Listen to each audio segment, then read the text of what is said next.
Here's one for you. Did you get the stuff? What do you get when you take a rocker who blows a casket? Failed prison escape. A roommate who gets bunkered. A mancer who can't breathe. A couple of kooks building nukes. A medieval lug who gets the squeeze. And a construction worker bent on destruction. You get the next episode of 1,000 Ways to Die.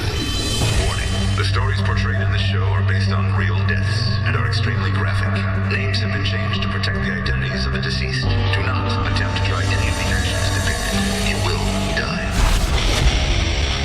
Death everywhere. Most of us try to avoid it. Others can't get out of its way. Every day we fight a new war against germs, toxins, injury, illness, and catastrophe. There's a lot of ways to wind up dead. The fact that we survive it all is a miracle. Because every day we live, we face 1,000 ways to die.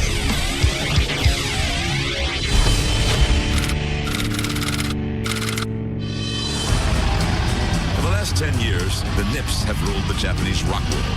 A combination of musicianship and theatrics have kept them on top. But lately, ego and jealousy have been tearing them apart. What was once healthy competitiveness has deteriorated to flat-out hatred. The problem was the constant tension between T. Naka, the lead singer, and Basho, the lead guitar player. In-band fighting is actually a funny thing because you always see it. It's usually a case where, you've got your front man and then you've got, some other guy in the band who also wants to be a front man. And then these two guys would really fight for that creative control and fight for the fame.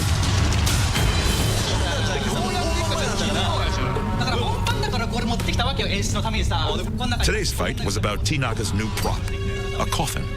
It would make for a killer entrance for T. Naka. Basho wasn't buying it.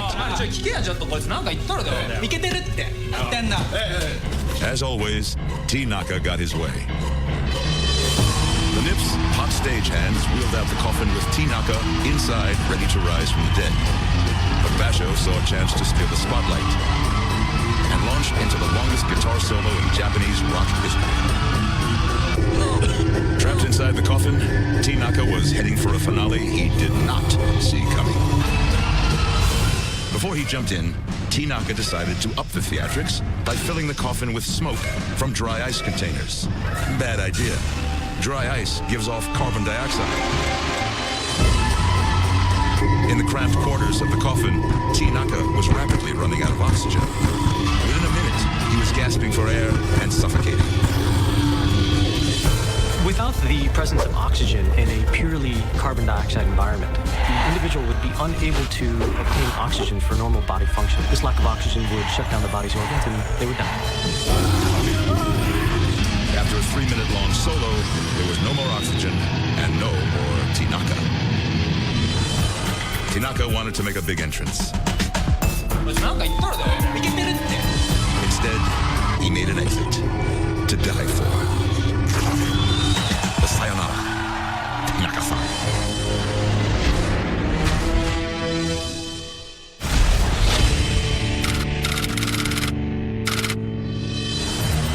If you strolled down cell block D of this notorious prison in the 1930s, you would pass the temporary home of Floyd O'Malley, a low-level Chicago hitman.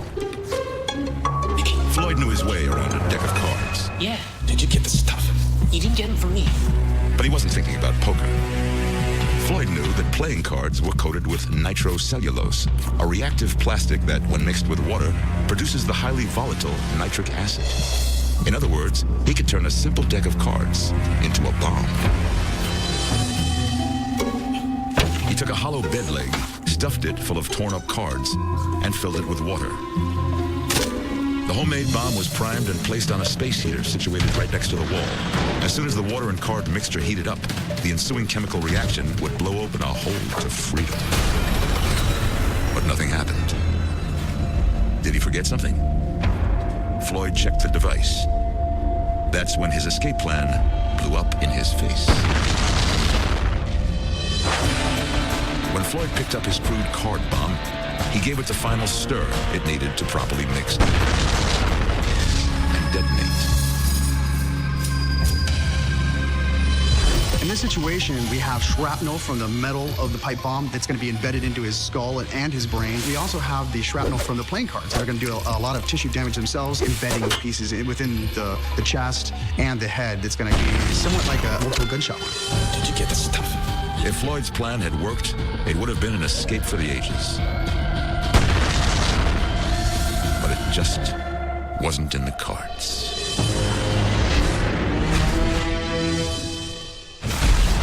Coming up, a nerd loses his virginity and his roommate. And if the corset don't fit, he must acquit.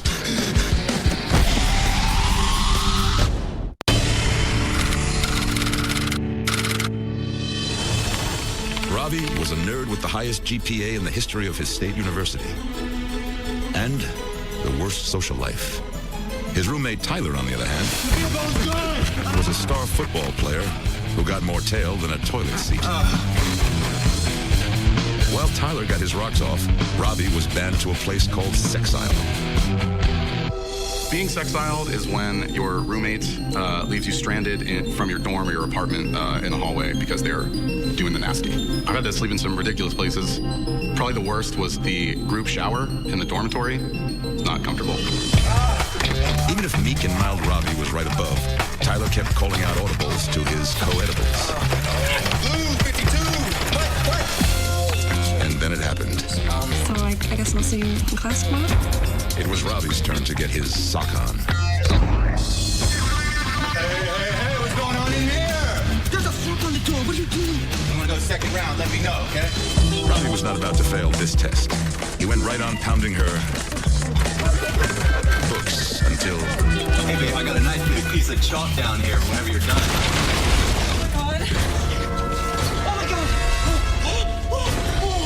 The weight of the bed and the correct angle onto the individual's nasal bone caused the bones to be pushed back into the cribriform plate, piercing it and piercing the brain tissue underneath, causing bleeding within the brain and causing him to die. Tyler was a sock blocker who banned his roomie to the hallway. But then Ravi got some funk in his bunk. What's going on in here? And Tyler wound up bottomed out.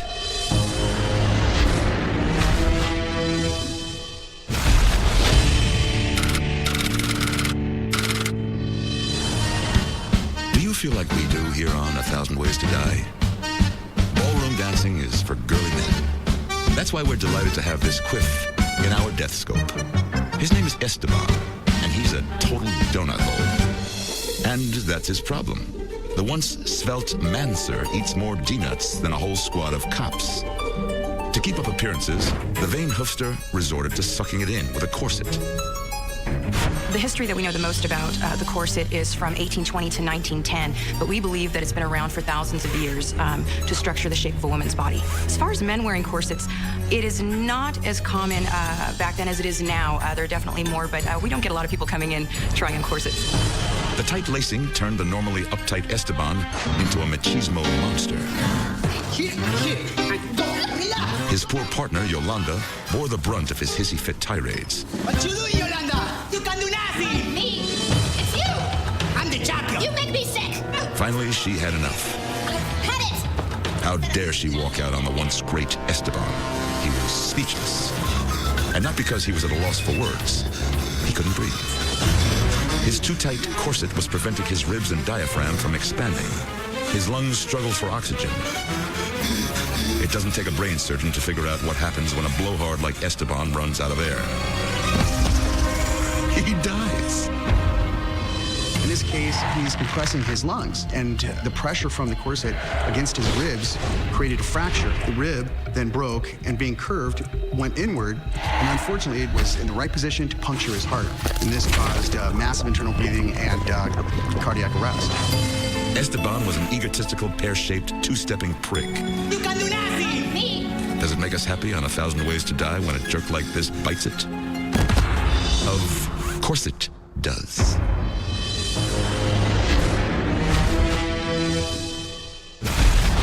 Up next, it's no nukes for these mooks, and a lazy bastard falls down on the job.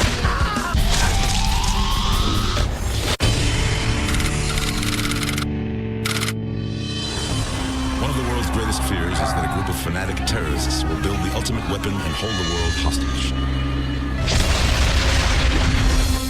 Somad and Soraki were looking to make a name for themselves on the global terrorist circuit.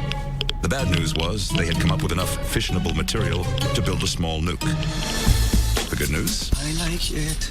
These guys were more of a threat to themselves than they were to the rest of the world. سمن بله آخرین باری که داری گوش میدی ها همین الان برش دار دارم بریتنی اسپیرز گوش میدم همین الان Today, Somad and Soraki were testing the plutonium core.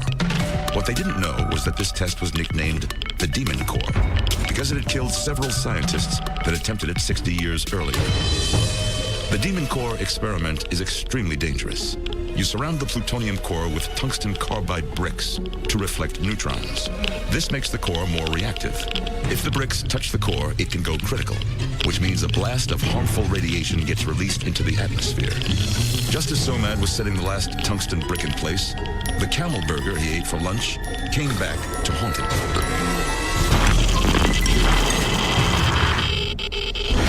A burp caused him to fumble the brick. The brick made brief contact with the core. A blue flash exposed Somad and Soraki to as much radiation as anyone standing within a mile of ground zero at Nagasaki. The contamination was so great, they never made it out of the lab. Within a few hours, they were overcome with nausea. Soon after that, they were bedridden with extreme fatigue, and their muscles had atrophied. The cells in their skin were dying, and within 48 hours, the wannabe terrorists were dead. Large radiation exposure such as this damages the immune system, and it cannot produce white blood cells. This renders the immune system useless. The patient is then susceptible to a number of pathogens. In this case, patients develop bacterial pneumonia. The lungs eventually filled with a large amount of secretions, and they essentially asphyxiate. Nuclear terrorism is no joke. But little did Somad and Soraki know, they were just one burp away from becoming weapons of gas destruction.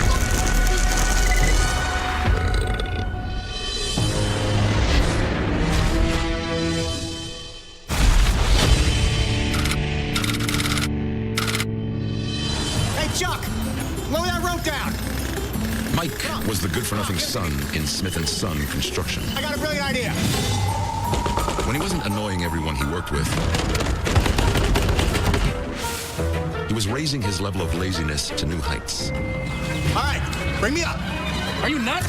Mike's latest jack-off move, Pull me up, Chuck! hijacking the counterweight system used to hoist tools and using it for his own personal elevator. According to Newtonian mechanics, basically you have a pulley and you have two masses hanging from two ends. As the person starts moving up, the sum of the forces is no longer zero. That means the other side of the pulley is exerting force, so it's going down. Come on, hurry up! I'm tired of doing all the hard work here. But just as Mike was about to reach the top, Come on, Mike. Come on. You're almost there, Paul.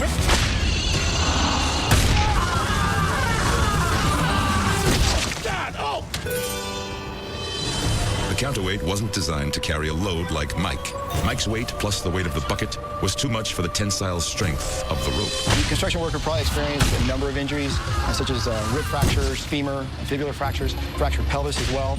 But the lethal injury was most likely due to significant brain hemorrhage. Mike was the boss's son who never put in an honest day of work in his life. A little busy in here. I'm working. But don't worry, All right, bring me up. Are you nuts?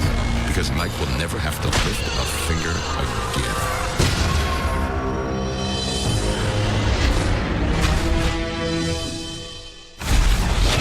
Excuse me, it's another one of our favorite medieval tortures.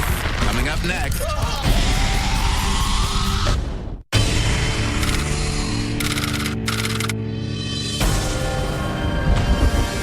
As the 16th century was coming to a close, business was booming at the Tower of London's torture chamber.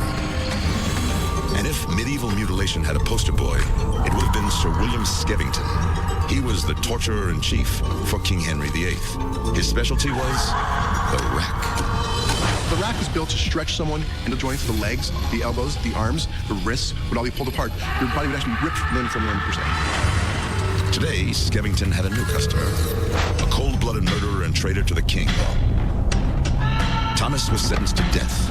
The only problem, Thomas was 6'9", and the rack was coming up short. Scavenger, I think you got me in the child size. Skevington, who was nicknamed Scavenger by the low-life scum he tortured, was nothing if not resourceful. figured, if you can't stretch them, squeeze them. And so was born the scavenger's daughter. Now, the differences between the scavenger's daughter and the rack. The rack, as I've said, was used to pull someone apart. The scavenger's daughter would be compressing someone. This was a torture device with two large arms that would force someone in the fetal position. As this device was tightened, it would cause their back to break, their arms to break, their legs to break. It would cause them to hemorrhage internally. Now, as they were hemorrhaging, blood would come out of their nose, their nostrils, their mouth, and their ears, crushing them and killing them in that fashion. As the steel pressed down on Thomas, his rib cage cracked and bones dislocated. His lungs compressed as blood squirted from every orifice of his body. It was like squeezing a wet sponge dry. And then Thomas died. Thomas was too big for the rack. I think he got me in the child size. But he met his match when he hooked up with a nasty little wench called the scavenger's daughter.